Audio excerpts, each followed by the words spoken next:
Well, I mean, obviously, I mean, there's still a lot more to go. I mean, but it was fun to watch the guys. I mean, obviously, they've played so well this year, and I mean, if you look at the record and you look at the Big Ten record, it looks like we kind of walked through this thing, but we did anything but. I thought, there's so many games that were tight through the middle innings, and we found a way to win. And this game probably wasn't indicative of most of the games this season, but these guys have just done a tremendous job of staying focused, and I haven't really had to remind them too much to prepare their mind and be ready for what's ahead of them. And I did have to remind them for tomorrow. But again, they want this thing for themselves, so they want this thing, completely for themselves. They got a chance to get that tomorrow, still here on their home field, and then we got to keep working and try to get it as high a seed as we can, for postseason, and then just keep that momentum going for the Big Ten tournament and beyond. So we're not going to let off the gas. Obviously, talent is one thing, but what makes this team different from teams you've had in the past?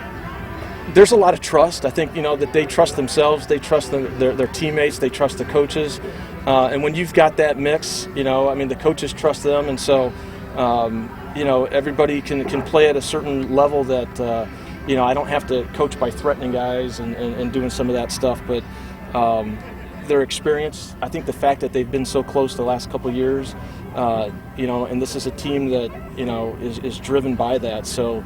That taste that we've had 2 years ago and then last year with this same group, they were on a mission this year. And again, to be the front runner and to have everybody kind of, saying after the first weekend or the first 2 weekends, oh, this is the year we're going to win the Big Ten, and, since 1909 and all that. That, normally would put a lot, some pressure on some teams, but not this one. Their expectation was even probably higher than that, so it didn't bother them. And again, you've heard me say it over and over that when other people's expectations are higher than your own, then that's pressure. And our expectations, this team's expectations, is so high. I don't know that anybody, could probably put that pressure on us. You glad 1909 is now history? Yeah, there's been a lot of talk, and it hasn't necessarily been coming from our dugout. It's been from the fans and the media, and we've been reminded for sure. But again, I think that's something special, and. I always tell people we've been close, and I don't have to say that anymore. So, this ready to be part of the first championship here. It means a lot. Obviously, playing on the field, and then seeing a lot of my teammates back, and then Coach Alexander here, and then just some of the other older alum players that I've coached. It was special to do it here on a day like today. And it was fun. It was just fun to watch our guys.